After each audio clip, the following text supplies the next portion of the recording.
So it begins in this way then. You have a problem. You have a problem. You have a problem. Which is, I want out. You see, here I'm involved in the samsara, in the round. And it's becoming extremely inconvenient, painful. I feel threatened by disease and death and loss of possessions and friends and so on, and it's just all terrible. Is there anybody who knows what to do? Well, it looks as if there were some guys over there who don't seem worried. They are priests or monks or sages or whatever it may be, and so people go and say to those people, look, what are we going to do? And those people turn back and say, all right, isn't it clear that you suffer because you desire? You always want something else than what is. And so you're always being disappointed. You are made so that you wear out. So you fall apart. And you want not to be that way. But you see, if you weren't falling apart all the time, you wouldn't be alive. So there's a contradiction between what you say. You say, I would like to have pleasure, but I don't want pain. But in order to have pleasure, you must have a certain kind of sensitivity. If you have that, it can get hurt, as well as delighted. So what do you want? So the teacher gradually makes you examine what you want. And he points out, every time you think you know what you want, he points out that you're in contradiction with yourself. You haven't thought it through. Then later on you come to the limits of where you can think it through. And he takes you into another stage. He then asks you, who are you? What are you? And you say, well, I've always been told that I was Alan Watts, or someone like that. And he said, well, is that so?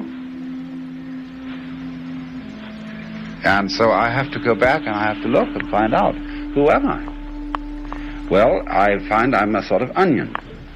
I find that what I did present to him as myself was a mask, and I peel it off.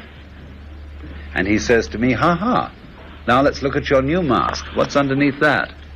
So I peel that one off. And I go peeling. And suddenly I find, why, I thought there would be a pit at the center, but there isn't. There's just a pile of skins. And where am I? And, I hear some kind of droll laughter because I wasn't inside the onion at all. The onion was inside me. I was the space in which the onion was contained. But I was thinking that I was something in the middle of it, or that I was a particular skin, a particular surface. The teacher has many, many ways of, they're called upaya, or skillful means, for getting people to find this out. All he really does basically, he says, what is it? What is reality? What is existence? And he makes you look at it. And you can do that in many kinds of ways. For example, you can take the end of your spectacles and bite. And you can feel that on your teeth, and you can concentrate your whole mind on that bite and try and find out, what is it that I'm biting? What is biting?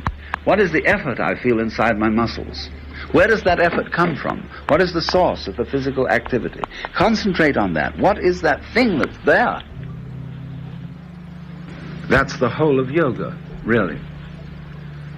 It's finding out what it is. So very often, you see, a teacher, in trying to get you to a certain point of understanding as to what something is, will go, hut! See, just so at that moment, that noise might be the occasion through which you could find out what it is. Well, you see, you go on and on and on into this. And eventually, you come to the point where you find out that what it is you. You want one thing and it another, although we're playing it that way, because that's the hide-and-seek game. You're it.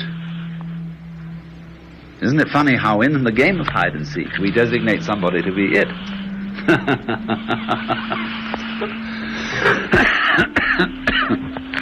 Now, that means then, you see, that you come to the point where you see through the game. But it's very complicated to come to that point, because the game is so well done, the illusion. We are all so marvelously distinguished from each other, and these distinctions are fantastically complex. When we look out and see the pine needles on the trees, we say, well, they're not really very different from each other. They're all pretty much the same. I wouldn't know one from another if I really looked at them. They're all alike. And I suppose if somebody comes from Mars and looks at human beings and hasn't seen human beings before, they're all exactly the same. Same in way when Japanese people saw Westerners for the first time, they all looked the same. They all had red hair and long noses. Consequently, when we for the first time look at Oriental peoples or Negro peoples, we say, oh, they're all the same. I can't tell one from another. But you look deeply, and you get used to them, and they all start getting different. So with the pine needles. So you see, in that way, we are involved in being human, and therefore we all look incredibly different from each other. We all feel very different. And we accentuate this difference by having hate for each other or love for each other. And so it all grows. The element of differentiation becomes more and more and more and more emphasized. And that's scary, because we think, I'll lose me, I'll lose what I love, or I'll be overcome by the enemy, by the different, the other thing. You see, but that's because we are at a point in the development of consciousness where we are at the extreme moment of differentiation.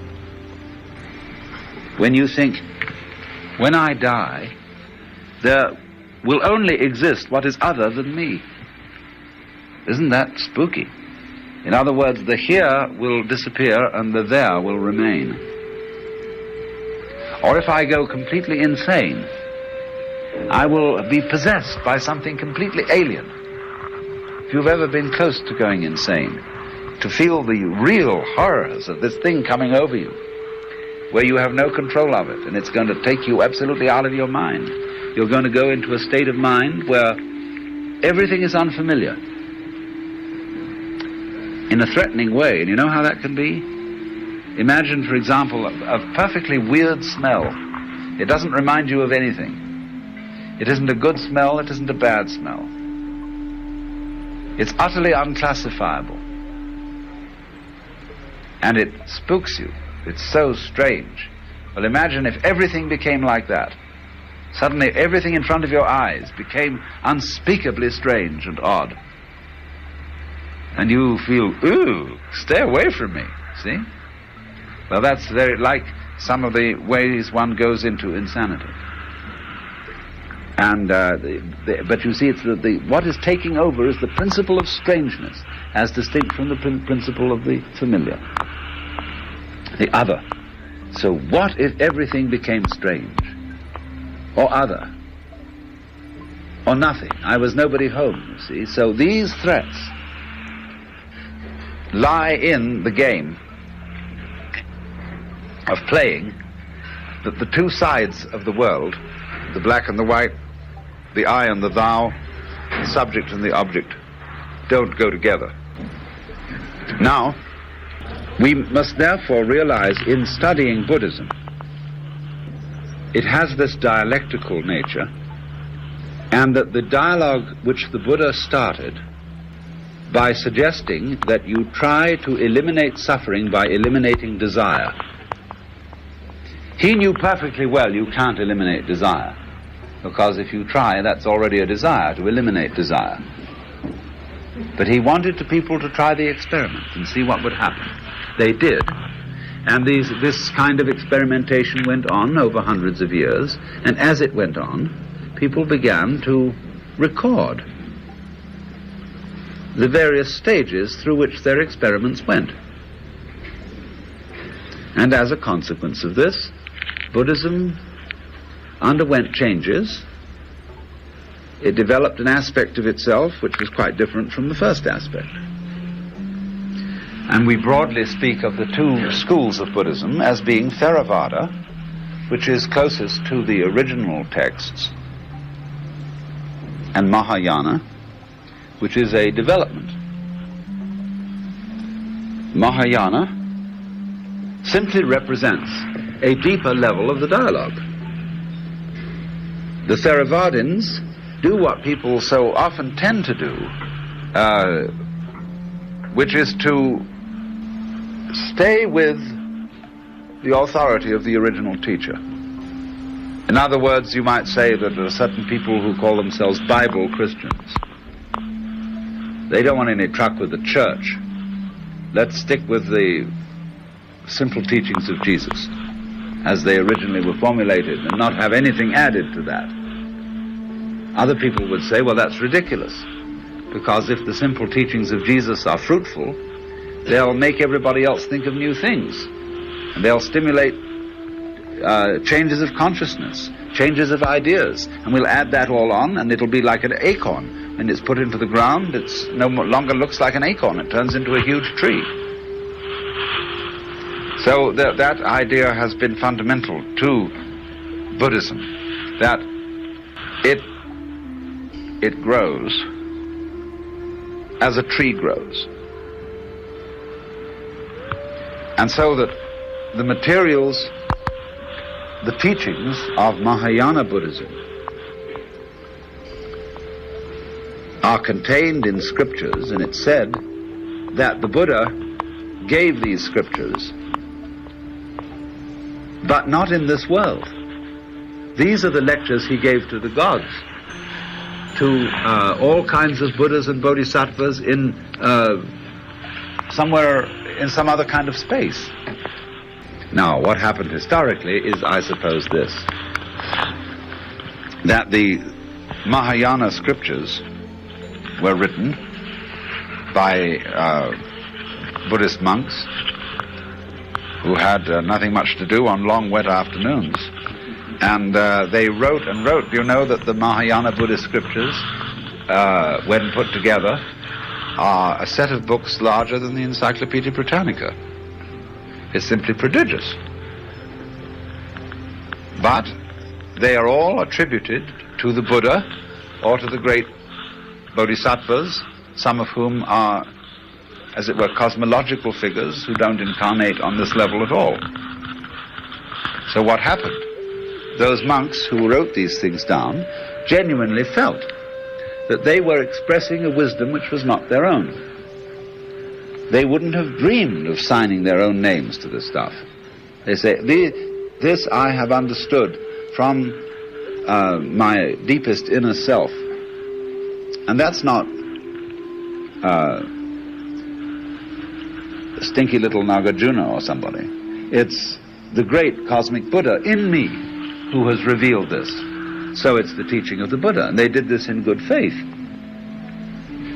So although from one historical point of view the books of Mahayana Buddhism are much later than those of Theravada, or the Pali scriptures, you will often find Mahayanists arguing that they are immeasurably more ancient, because they incorporate a fundamental and eternal wisdom which is preached by the Buddha outside time. So as when we tell a fairy story, we say, once upon a time there was a beautiful prince, and so on, you know. When was that? Long, long ago. Yeah, very long ago. It means this is a timeless tale. You see, there's always liable to be a beautiful prince. But so once upon a time has the same sense as the first word of St. John's Gospel, Enachi, in the beginning was the Word. That's in the archetypal, primordial beginnings. So that's where all those sutras come from. They say, well, thus have I heard. At a certain occasion the Buddha was in the Tsushita heaven and was surrounded with this, that, and the other. Well, that means this is timeless. But actually, the Mahayana does represent a certain kind of historical evolution. The evolution resulting upon many, many people making serious experiments with the Buddha's original doctrine. They tried to transform their consciousness by eliminating desire. They tried, in other words, to overcome suffering by toughening themselves. And as a result of doing those experiments, they found out certain things about themselves. As a result of introspection, they found out a lot about the nature of consciousness and about the nature of just plain isness, existence. In certain directions, they found out that they'd been fools, that they'd set themselves to discover things that can't be discovered, as if you tried to bite your own teeth, or find out what's round the back of the mirror. And so, as a result of finding out that certain lines of development were dead ends, they didn't follow them anymore. Even though they might suggest to their students that they too investigate those roads. That's the nature again of upaya. Upaya is a clever device to get somebody to realize something which cannot be explained to him intellectually, because he won't believe it. I mean, it's easy enough. I can say, well, everybody here, you know, you're all Buddhas. Every one of you. And I don't know what the hell you're doing around here, except come in for lunch.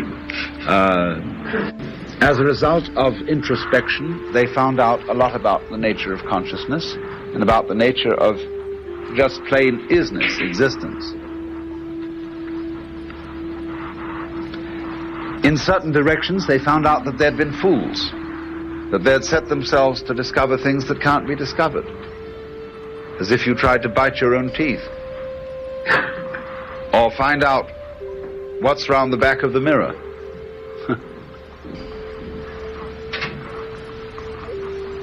And so, as a result of finding out that certain lines of development were dead ends, they didn't follow them anymore. Even though they might suggest to their students that they too investigate those roads. That's the nature again of upaya. Upaya is a clever device to get somebody to realize something which cannot be explained to him intellectually, because he won't believe it. I mean, it's easy enough. I can say, well, everybody here, you know, you're all Buddhas. Every one of you. And I don't know what the hell you're doing around here, except come in for lunch. What do you want to learn? You got I can't tell you a thing. See, you have it all. And you say, well, that's all very well in theory, but I don't feel it to be so. So we have to go through this big thing of making all these experiments so as to find out that the theory is so. And that you really are, each one of you, the foundation and ground of the universe. Only you're going to find it out in a way where it, shall we say, won't go to your head. Where you'll be able to play it cool that you are the ground of the universe, and that it's not something to brag about. On the other hand, it's nothing to be ashamed of and hide. That's the middle way. Madhyamika is the basic form of Mahayana Buddhism, meaning the middle way, which was transmitted to Tibet and lies as ever at the foundation of Tibetan Buddhism. So you see the sort of principles I'm sketching out, the sort of way of synthesis, of putting together the worldly life and the spiritual life, the bound life and the free life, the hidden life and the found life. That's Mahayana.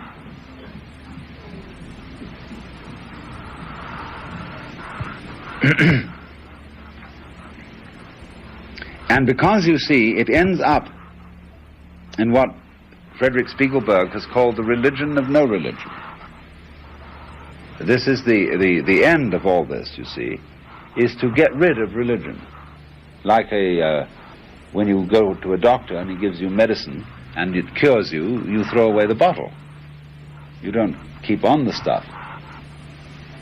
So in Tibetan Buddhism, the aim of it really is to transcend Buddhism.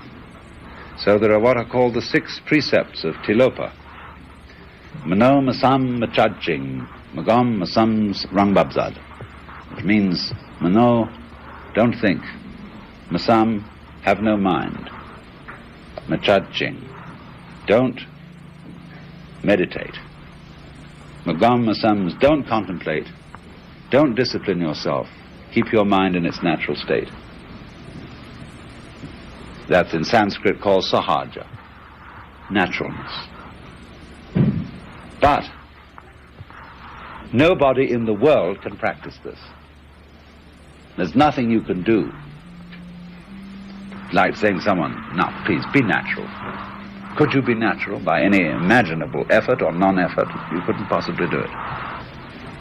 You have, therefore, you see, before you can be natural and you suddenly have a feeling that you're not natural, that something's wrong with you, you have to do some very unnatural things. So as to find again that you can't be unnatural, even if you try very hard to do so. I can't separate myself from the divine unity by any stratagem whatsoever, but I won't know that that's so unless I try very hard to do so. So we all try, you see, very hard to be individuals, and then to be perfect individuals, to be in charge, to be God, to rule ourselves. And as a result, in the end, we find out that that wasn't necessary. It was like putting legs on a snake, as they say in Zen. So one returns then to the natural state, where religion vanishes. And you can't say, when you look at the Bodhisattva, who is the Buddhist ideal, it's very difficult to distinguish him from an ordinary kind of a secular person. Thank you, Alan Watts. Never pretend to a love which you do not feel, for love is not ours to command. No valid plans for the future can be made by those who have no capacity for living now. The only way to make sense out of change is to plunge into it, move with it, and join the dance. And don't forget to hit that bell button, subscribe or like my channel if you want more.